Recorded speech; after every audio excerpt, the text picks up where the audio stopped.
The first rodeo actually occurred in 1931. It was the brainchild of our director, a gentleman by the name of Lee Simmons. He had the idea to come up with an event to raise money to help fund some of the programming, educational programs, recreational programs that would go back to the inmates' activities. The ticket money from each performance of the prison rodeo is put to work in the Department of Corrections Education and Recreation Fund, and it provides for a lot of extras that might not otherwise be available to the men and women behind the walls. Some of this money helps provide teaching aids and supplies for comprehensive educational programs, including a complete 12-grade school system that operates behind the walls.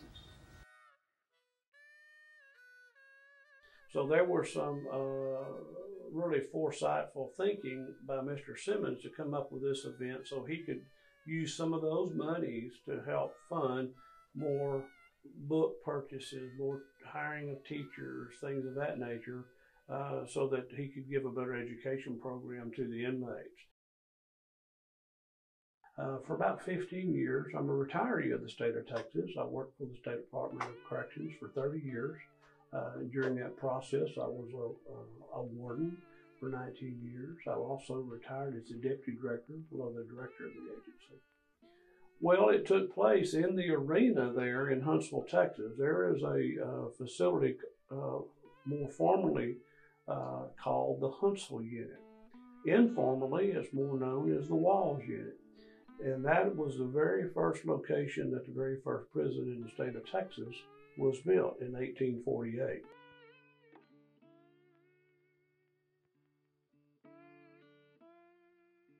In the 20s, there was a baseball field built for the semi-pro convict team. And from there, that is when the rodeo started occurring there. There was only one time that I'm aware of that the rodeo occurred outside the fences of a prison at the Walls. And that occurred back in year 1950, if I recall correctly. There was an straight 8 days worth of rodeos held at the Fair Park grounds in Dallas, Texas.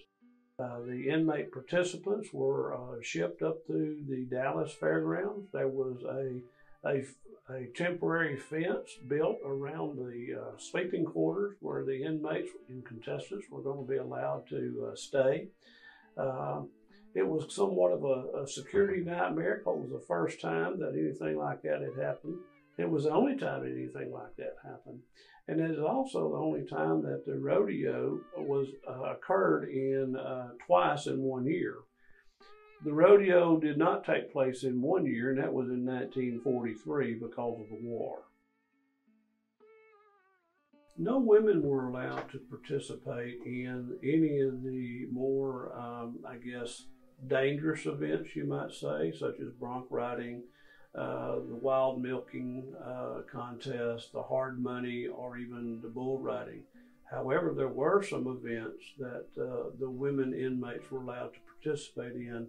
One of them, which was an entertaining event the crowd really enjoyed, is what they called the greased pig event, where they would have small pigs. They would grease them down, and the women would be responsible to try and, they had teams, and they would be responsible trying to grab one of these pigs. And then the object of the event was to grab the pig, put it in a tote sack, and then take that tote sack with pig in the sack to the finish line. And whoever crossed the finish line first would then win the monetary prize.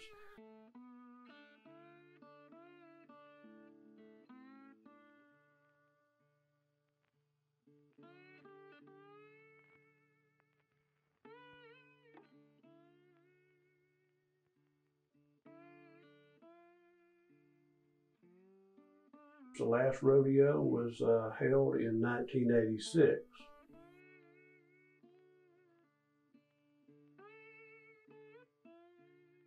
Back in 1986, the Department of Corrections was going through major class action suits litigated by inmates against the state of Texas and the prison system.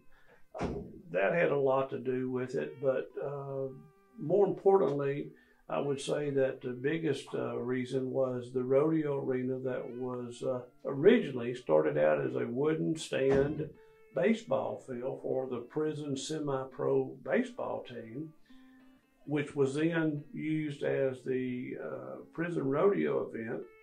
In the 50s, they started making what was or constructing what was the hard brick walled and stadium complex that was used from the 50s until the closing in 1986.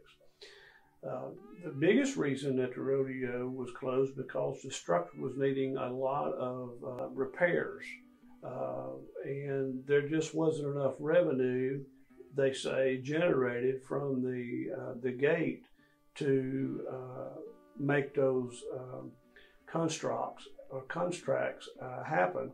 Construction events happen, and that was the main reason for the event being closed.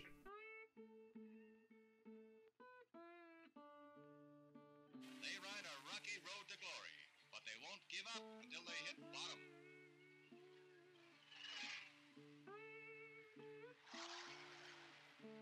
You might call it a day out for the prisoners, but not too far out.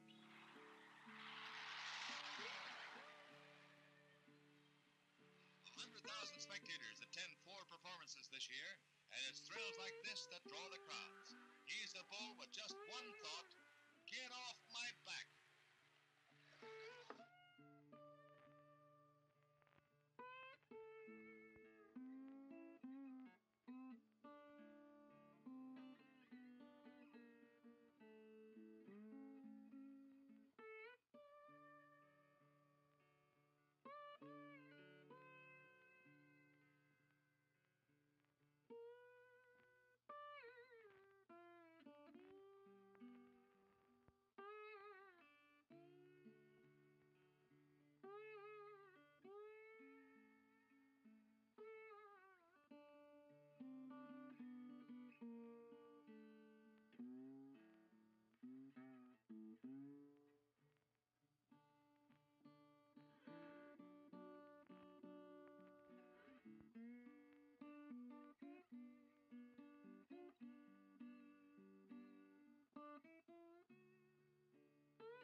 I think it should be brought back for several reasons. It was a way for people, free world folks, to come in and get a connection with the inmates that they're entrusted to provide funds to take care of.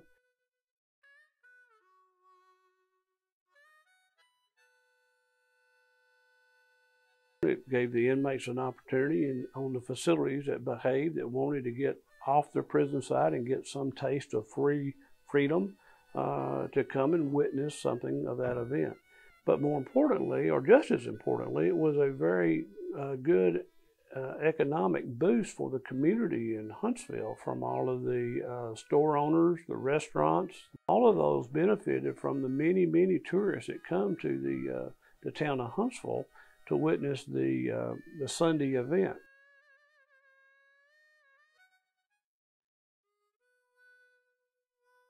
Over 100,000 people attended the rodeo in a month's time. So that's a significant amount of people coming to watch one event, much less the amount of money coming into a small community like Huntsville was at that time, spending their money.